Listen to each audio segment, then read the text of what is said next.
Eran las 03:30 de la madrugada del lunes 11 de diciembre de 1978. El aire frío de diciembre en el aeropuerto JFK de Nueva York se cortaba con el hedor acre a diésel, un olor industrial que se pegaba a la ropa y a la piel. Desde la terminal de carga 26, un camión Ford Econoline negro, pesado y silencioso se deslizaba hacia la oscuridad de la autopista Van Wyck. Dentro, no solo viajaba el eco del motor, sino también $5 millones en efectivo y $875,000 en joyas. Un botín que valía más de $25 millones en el valor actual, escondido entre la rutina de un transporte de carga.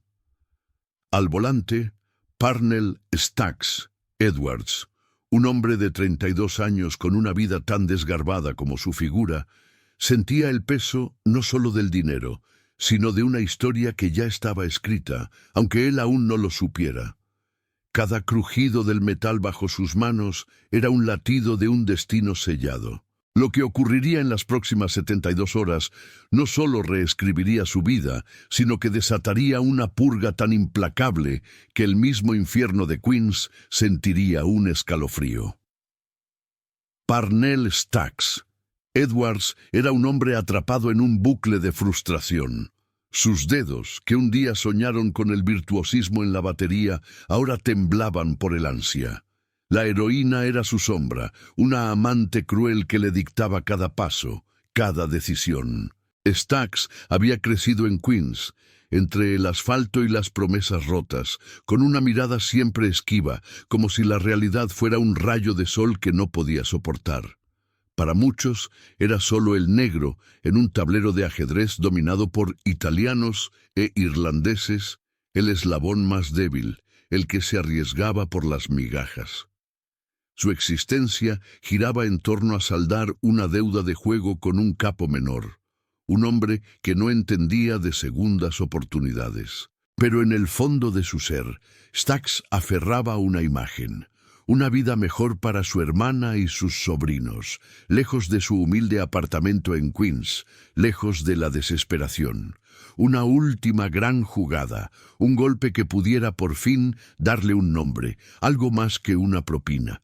Pero el mundo en el que Stacks intentaba abrirse paso estaba gobernado por una fuerza mucho más oscura.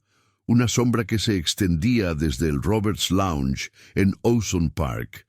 Jimmy "The Gent" Burke, a sus 47 años, no era solo un hombre, era una fuerza de la naturaleza.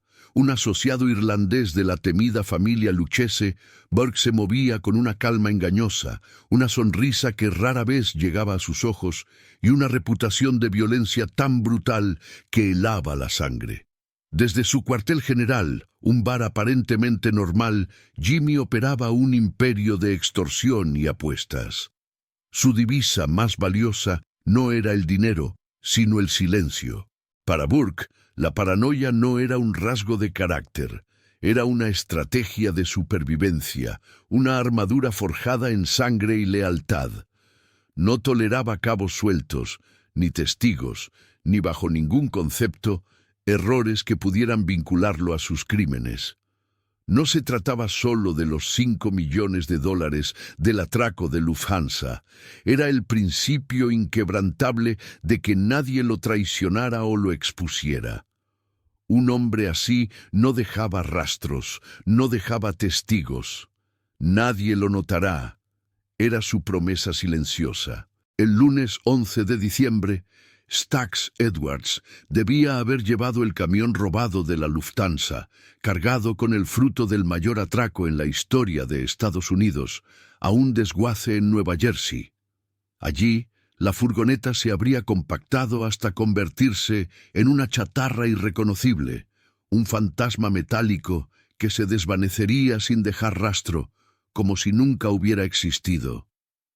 Esa era la tarea de Stacks, simple y brutalmente clara. Pero Stacks estaba exhausto. El frío de la madrugada neoyorquina le calaba los huesos, y la heroína que le prometía un escape solo le ofrecía más peso sobre los hombros. En un momento de fatiga y confusión, un lapso que resultaría devastador, Stax no llegó a Nueva Jersey. En lugar de eso, aparcó el Ford Econoline negro en la calle 101, a solo unas pocas manzanas del Roberts Lounge de Jimmy Burke, con las llaves puestas, bajo una capa de nieve sucia que lo cubría todo. Y entonces, el tiempo se detuvo para Stax. El martes 12 de diciembre de 1978, a las 07:15 de la mañana, el camión Ford Econoline negro, con la matrícula de Nueva York 793 CPL, fue descubierto. La llamada llegó a Jimmy Burke como un trueno helado en pleno invierno. La noticia se extendió como una mancha de aceite. Un camión que debía haber desaparecido sin dejar rastro estaba allí, visible, inconfundible, y lo que era peor, a un tiro de piedra de su propio territorio. La cuenta atrás para Stax había comenzado. La amenaza, hasta entonces una sombra distante, se materializó en las figuras de Tommy DeSimone y Angelo Sepe, dos de los sicarios más despiadados de Burke. Hombres cuya reputación de violencia precedía a sus nombres, recibieron la orden. No había que esperar. No había que preguntar. Tenían que encontrar a Stax. La cacería se puso en marcha con una eficacia escalofriante. Stax, mientras tanto, se había refugiado en el Bronx, pero sentía cómo el mundo se encogía a su alrededor. Sus contactos, los pocos amigos que le quedaban en el submundo, sus escasas vías de escape, se desvanecían uno a uno, como si una mano invisible los borrara del mapa. Cada teléfono que sonaba, cada puerta que se cerraba, era un eco de la orden de Burke. Stax se enfrentaba a un dilema brutal, una encrucijada sin salida aparente. Podía intentar huir, desaparecer, abandonar a su familia a la miseria y a sus acreedores a la espera. Pero eso significaba sacrificar la última oportunidad de saldar sus deudas, de ser algo más que un fantasma. O podía intentar negociar con Burke. Pero Stax sabía, en lo más profundo de su ser, que una negociación con The Gent era, casi siempre, una sentencia de muerte disfrazada de charla amistosa, y la idea de contactar a los federales era un último recurso, una traición fatal que solo postergaría lo inevitable, un acto que sellaría su destino de la manera más dolorosa. La purga de Burke no tardó en extenderse. El error de Stax había encendido una mecha que no solo le afectaría a él. Cualquiera que hubiera tenido el más mínimo contacto con el atraco o con el propio Stax se convirtió en un objetivo. La familia Lucchese, aunque no directamente involucrada en el golpe, permitió a Burke limpiar su desorden, intensificando la presión sobre toda la red. Queens se transformó en un tablero de ajedrez donde cada pieza era un potencial cadáver. Ahora dime, ¿de dónde estás viendo o leyendo esta historia? Deja tu nombre y tu ciudad en los comentarios, porque lo que viene ahora es mucho más oscuro. El cerco se estrechaba alrededor de Stax. Se refugió en el apartamento de su novia, Teresa, en Canarsie, un barrio que en ese momento parecía el único refugio posible. Cada sombra, cada ruido en la escalera, era un escalofrío. La desesperación le corroía las entrañas, pero la verdadera revelación, el golpe que disipó cualquier ilusión de escape, llegó con la noticia del hallazgo del cuerpo de Frankie Carbone. Frankie, otro socio del atraco, apareció en un camión frigorífico. Fue entonces cuando Stax comprendió la verdadera y macabra promesa del título: «Nadie lo notará». Burke no solo buscaba el camión, estaba eliminando a todos los que pudieran hablar. La frase «nadie lo notará» no era una esperanza de impunidad para los ladrones. Era la fría promesa de Burke de que no quedarían testigos que lo vincularan a él o al dinero. Stax perdió toda fe en una posible salida. Su mundo se redujo a la desesperación de la huida, a la certeza de que su tiempo se acababa. En un intento desesperado por aferrarse a un hilo de vida, Stacks intentó contactar a un informante del FBI que conocía de su pasado. Una última jugada, una apuesta a la desesperada para salvarse. Pero ya era demasiado tarde. Tommy DeSimone y Angelo Sepe, con la implacable eficiencia de la muerte, lo localizaron. Entraron en el apartamento de Teresa. La confrontación fue breve, brutal, desprovista de cualquier tipo de piedad. Stacks, arrinconado, sin palabras, sin excusas, fue ejecutado a quemarropa. Su cuerpo fue desechado rápidamente, borrado de la faz de la tierra. La historia oficial que corrió por las calles fue que desapareció o huyó. Otra pieza más en el tablero de Burke, borrada sin dejar rastro. Meses después, la purga de Jimmy Burke continuó con una frialdad calculada. Más de una docena de asociados y posibles testigos fueron encontrados muertos o simplemente desaparecieron en los años siguientes, como si la tierra se los hubiera tragado. El dinero del Lufthansa, los $5 millones en efectivo y las joyas se esfumó. Nunca fue recuperado. Jimmy Burke, a pesar de la sospecha generalizada y las incontables historias que circulaban en las calles, nunca fue acusado formalmente del atraco de Lufthansa. Fue sentenciado por otros crímenes y murió en prisión en 1996, llevándose consigo a la tumba los secretos de una era. El Roberts Lounge siguió siendo un punto de encuentro, pero con un aura de silencio y brutalidad que perduraría para siempre, un monumento invisible a la ley de Jimmy Burke. En su mundo, el silencio no era una opción, era una sentencia, y la lección más cruel, grabada a fuego en las calles de Queens, fue que el error de uno se pagaba con la vida de todos, hasta que realmente nadie notara nada. La muerte de Stacks Edwards no fue un final, sino el inicio de una sinfonía macabra. Su ejecución a manos de Tommy DeSimone y Angelo Sepe en Canarsie, el barrio que prometía un efímero refugio, fue tan solo la primera nota disonante en la partitura de Jimmy Burke. Stacks había desaparecido, un nombre más en la lista creciente de los que se desvanecían en el aire frío de Queens. Pero el camión de Lufthansa, el error garrafal, había abierto una grieta en la fachada de impunidad de Burke, y esa grieta exigía un precio que se pagaría con la vida de cada eslabón, por insignificante que fuera en la cadena del atraco. El silencio, la divisa de Jimmy Burke, ahora se imponía a punta de pistola, a golpe de desaparición. La limpieza no era una advertencia, era una purga sistemática. El primer objetivo, Frankie Carbone, ya había sido encontrado en un camión frigorífico. Su cuerpo congelado era un mensaje gélido para cualquiera que pensara en hablar. Pero Frankie no sería el último. En las semanas que siguieron, Queens se convirtió en un matadero silencioso, un escenario donde los fantasmas se multiplicaban. Marty Krugman, un corredor de apuestas que había sido la chispa original para el atraco, un hombre parlanchín y con una afición insana por apostar incluso su propia sombra, fue el siguiente.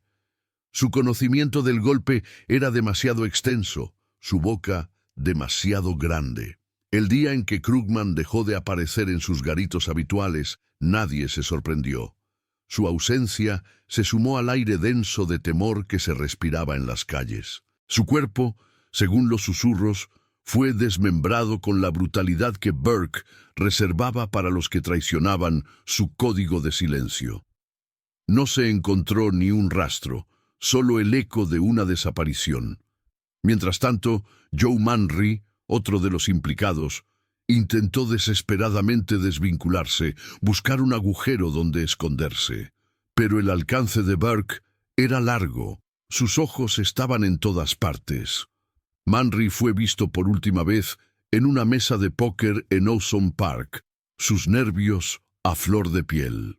Días después, su coche apareció abandonado en un callejón sin salida, las puertas abiertas, un silencio inquietante en su interior. Manry se había disuelto, engullido por el mismo abismo que Stax y Carbón. El dinero y las joyas del atraco, por un valor de casi $6 millones de 1978, se habían evaporado como la niebla de la mañana. Jimmy Burke había distribuido una parte entre los que consideraba leales, pero la mayor parte se desvaneció en el laberinto de sus operaciones clandestinas, nunca recuperada por las autoridades. Para el FBI, liderado por el agente Ed McDonald, la situación era una pesadilla. Tenían la certeza de que el atraco de Lufthansa había sido un golpe maestro, perfectamente ejecutado en el caos del aeropuerto. Pero cada vez que se acercaban a un posible testigo, cada vez que una pista parecía cobrar forma, esa pista se convertía en silencio, en una tumba o en un misterio sin resolver. La pared de silencio que Burke había construido alrededor de su imperio era infranqueable. Tommy DeSimone y Angelo Sepe, los ejecutores de Stax, operaban con una eficiencia helada. Su lealtad a Burke no era solo respeto, era supervivencia. Sabían que cualquier error, cualquier cabo suelto por su parte, los colocaría en la misma lista de los desaparecidos. La paranoia era un combustible constante. Burke los enviaba a conversar con aquellos que mostraban incluso el más mínimo indicio de nerviosismo o, peor aún, de deslealtad. Y esas conversaciones rara vez terminaban bien. En las sombras, otros participantes menores en el atraco, como Luis Cafora, vivían en un terror constante. Cafora, cuya esposa era la amante de Burke, había sido parte del equipo de transporte. Cada llamada telefónica, cada coche que se detenía en su calle, cada sombra inesperada, lo hacía saltar. Dormía con una pistola bajo la almohada, los ojos abiertos en la oscuridad, escuchando el crujido de los viejos tablones de su casa. Su dinero del atraco, si es que le quedaba algo, no podía comprarle la paz. Sabía que Burke no era un hombre de segundas oportunidades ni de errores perdonados. Sabía que su conexión con Stax y con el camión lo había marcado. Se sentía como un animal acorralado, con el hedor de su propia muerte ya en el aire. Jimmy Burke observaba el caos que había desatado con una calma casi monacal. No era ira lo que lo impulsaba, sino una lógica fría y calculadora. Stax había cometido un error imperdonable, había dejado el camión a la vista, había comprometido la operación, había puesto en riesgo a toda la red. Para Burke no era una cuestión de venganza personal, sino de principio. El silencio era su oro y lo pagaba con sangre. Cada desaparición, cada cuerpo que se desvanecía, era un ladrillo más en la fortaleza de su impunidad. Sabía que el FBI no podría tocarlo si no había testigos. Su mirada, a menudo perdida en el humo de su cigarro, en el Roberts Lounge, no mostraba arrepentimiento, solo la fría determinación de un depredador que limpia su coto de caza. La familia Lucchese, la cúpula que permitía a Burke operar bajo su paraguas, entendía la lógica. Un hombre que limpiaba sus propios desórdenes con tanta eficacia era un activo, no una carga. Mantener a sus asociados a raya, infundir un miedo paralizante que asegurara el silencio, era una lección que beneficiaba a todos. Mientras Burke no les causara problemas directos con las autoridades y mientras los beneficios siguieran fluyendo, el baño de sangre en Queens era un asunto interno, un arreglo de casa que nadie debía cuestionar. La tensión en Queens era palpable. Las familias de los desaparecidos, aunque en su mayoría estaban demasiado aterrorizadas para hablar, sentían el peso de la ausencia. Teresa, la novia de Stax, se había desmoronado. Sabía que Stax no había huido, que no la había abandonado. Sentía la verdad brutal en el aire. en las miradas evasivas de los pocos que se atrevían a cruzar su camino. Pero el miedo era una mordaza, un nudo que apretaba la garganta de todos. No había consuelo, solo la certeza de que el mundo bajo Burke era un lugar donde la esperanza era un lujo que pocos podían permitirse. Y entonces el verdadero horror de la purga de Burke se reveló con una claridad cristalina. No se trataba solo de los participantes directos en el atraco. La lista de desapariciones comenzó a incluir a personas con conexiones tangenciales, a aquellos que simplemente sabían demasiado, o que podrían haber escuchado un rumor, o que incluso solo habían tomado un café con alguien que había estado en el lugar y el momento equivocados. El giro no fue un evento único, sino una realización lenta y escalofriante. Burke no solo estaba tapando el rastro del dinero, estaba erradicando cualquier memoria del evento, cualquier posible hilo que años después pudiera ser desenterrado. Un ejemplo fue el de Luis Cafora.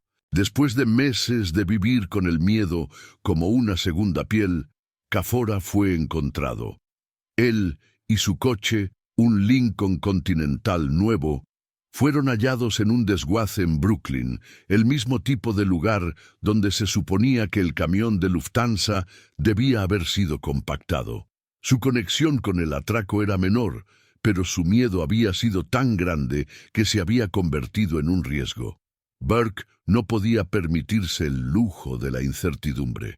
La forma en que fue encontrado Cafora con su coche en ese tipo de lugar envió un mensaje escalofriante a todos los que aún respiraban. No importaba cuán lejos estuvieras de la acción principal, si existía una mínima posibilidad de que pudieras hablar, la sombra de Burke te encontraría. ¿Crees que Jimmy Burke estaba justificado en su brutalidad para mantener el silencio o su paranoia lo llevó demasiado lejos? ¿Qué habrías hecho en el lugar de los que intentaban sobrevivir? Comenta tu opinión, porque la espiral de violencia de Burke estaba lejos de terminar y lo que viene ahora llevaría el infierno personal de algunos al mismo borde del abismo. La purga de Jimmy Burke, desatada por el error fatal de Stax Edwards al dejar el camión del Lufthansa a la vista, no se detuvo con las primeras víctimas. Se intensificó, se volvió metódica, un ritual macabro de eliminación. La fría lógica de Burke no distinguía entre implicados directos o meros conocedores de un detalle trivial. Si existía la más mínima posibilidad de que alguien pudiera hablar, ese alguien se convertía en un blanco. El aire de Queens se saturó con la tensión de lo no dicho, con la ausencia palpable de aquellos que de un día para otro simplemente ya no estaban. Tommy DeSimone y Angelo Sepe, con su violencia inherente, se transformaron en los ángeles de la muerte de Burke, ejecutando cada orden con una eficiencia escalofriante. No había preguntas, solo acción. En el Roberts Lounge, el corazón de su imperio, el silencio de los clientes se hacía más profundo, como si temieran que el mero acto de respirar demasiado fuerte pudiera llamar la atención del Shent. Burke, sentado en su mesa habitual, fumaba sus cigarrillos con una calma imperturbable, observando el mundo que había creado. Su mirada, una mezcla de aburrimiento y cálculo, analizaba cada rostro, cada gesto, buscando cualquier fisura en el muro de temor que había erigido. El FBI, bajo la dirección del agente Ed McDonald, se sentía como si estuviera golpeando un muro de hormigón. Las pistas se esfumaban, los testigos potenciales se evaporaban. Habían rastreado el camión, sabían de la magnitud del atraco, pero cada vez que un informante parecía a punto de abrirse, el silencio lo engullía. En las transcripciones de las escuchas telefónicas solo encontraban códigos ininteligibles, promesas veladas de arreglos y la constante mención de limpiar el desorden. La frustración era un veneno lento para los agentes que veían cómo la justicia se les escurría entre los dedos. McDonald sentía el peso de la opinión pública. la presión de no poder resolver el mayor robo de la historia de Estados Unidos, mientras en las calles los cuerpos seguían acumulándose en el anonimato de la desaparición. La purga se cobró la vida de Thomas DeSimone, el mismo hombre que había ejecutado a Stacks. El destino de DeSimone, sin embargo, no fue un capricho de Burke por el atraco de Lufthansa, sino una consecuencia de sus propias y brutales acciones, en particular, el asesinato de 2 asociados de la familia Gambino. Se dice que su desaparición en 1979 fue una represalia autorizada por John Gotti, un ajuste de cuentas que Burke, por una vez, no pudo detener ni controlar. Fue una ironía cruel. El verdugo de Stacks terminó devorado por la misma bestia de violencia en la que él mismo se movía. Pero la muerte de DeSimone no detuvo la campaña de eliminación de Burke para el caso Lufthansa. Otros cayeron. Paolo Licastri, el capo de la familia Gambino que supervisaba el Roberts Lounge, fue encontrado muerto en las calles de Brooklyn meses después. Tenía demasiado conocimiento sobre las operaciones de Burke. El rastro de sangre del Lufthansa era largo y sinuoso, y cada vez se ramificaba más allá de los participantes directos, alcanzando a cualquiera que con el tiempo pudiera haber representado un riesgo futuro. Incluso Angelo Sepe, el otro ejecutor clave, terminó su carrera violentamente, abatido en 1984 por rivales que buscaban establecer su propia autoridad en el submundo. La ironía se repetía. Aquellos que vivían por la espada de la violencia morían por ella. El dinero del Lufthansa, sin embargo, siguió siendo el fantasma que perseguía las calles de Queens. Se había distribuido una pequeña parte, lo suficiente para apaciguar a algunos, pero la mayor parte, se rumoreaba, fue absorbida por el propio Burke, invertida en sus casinos clandestinos, en sus empresas de transporte, en un imperio construido sobre el miedo y el silencio. Nunca se recuperó ni un solo dólar de los 5 millones en efectivo o de los 875,000 en joyas. Para el FBI fue una derrota humillante, un caso que se convirtió en una leyenda de crimen sin castigo directo. La purga de Jimmy Burke no terminó con la resolución del caso Lufthansa. Se convirtió en parte de su modus operandi, una lección brutal para todos los que osaban operar en su órbita. La paranoia de Burke no era infundada, era una herramienta de control, una estrategia que le permitía mantenerse a flote en un mundo de lealtades volátiles y traiciones sangrientas. En los años siguientes, Jimmy Burke continuó con sus operaciones, acumulando más poder y más enemigos. Pero el atraco de Lufthansa y la masacre silenciosa que le siguió había dejado una cicatriz en el tejido criminal de Nueva York.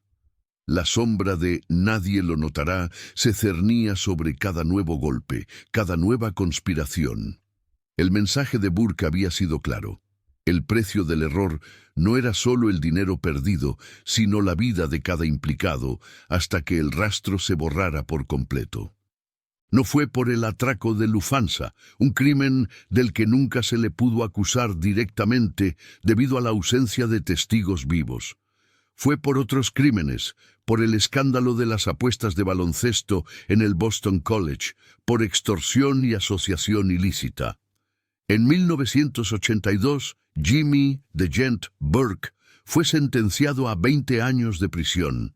Pasó los últimos años de su vida tras las rejas, un rey sin corona, privado del control de su imperio. Murió en prisión en 1996, a la edad de 64 años, víctima de un cáncer. Se llevó consigo a la tumba los secretos de millones de dólares y de más de una docena de asesinatos. El Roberts Lounge, el epicentro de la brutalidad de Burke, continuó siendo un bar en Owsley Park, pero con un aura de leyenda oscura. Las historias de las desapariciones, de los cuerpos que se esfumaban, se contaban en susurros, como advertencias. La calle 101, donde Stacks Edwards había dejado el camión, seguía siendo una calle cualquiera de Queens, pero en la memoria colectiva era el lugar donde la inocencia de un golpe se había desvanecido en la nieve, dando paso a una espiral de muerte. El dinero del Lufthansa nunca apareció. Se convirtió en una leyenda urbana, un mito del crimen organizado, un recordatorio de un golpe perfecto que, irónicamente, llevó a una purga casi perfecta. La lección más cruel, grabada a fuego en las calles de Queens, fue que el error de uno se pagaba con la vida de todos. El silencio no era una opción, era una sentencia. Y la promesa de Jimmy Burke, nadie lo notará, se cumplió de la manera más macabra. Al final, no quedó nadie para contar la historia completa, solo los ecos de un crimen sin testigos. ¿Cuál fue tu parte favorita de esta historia? ¿La intriga del atraco, la brutalidad de la purga, la astucia de Jimmy Burke o la desesperación de Stax? Cuéntanos en los comentarios. Si has llegado hasta aquí, es porque esta historia te ha atrapado. Entonces, haz esto por mí. Suscríbete al canal, deja tu like y comenta qué opinas sobre el precio del silencio en un mundo sin reglas. Aquí, cada historia revela una verdad oculta.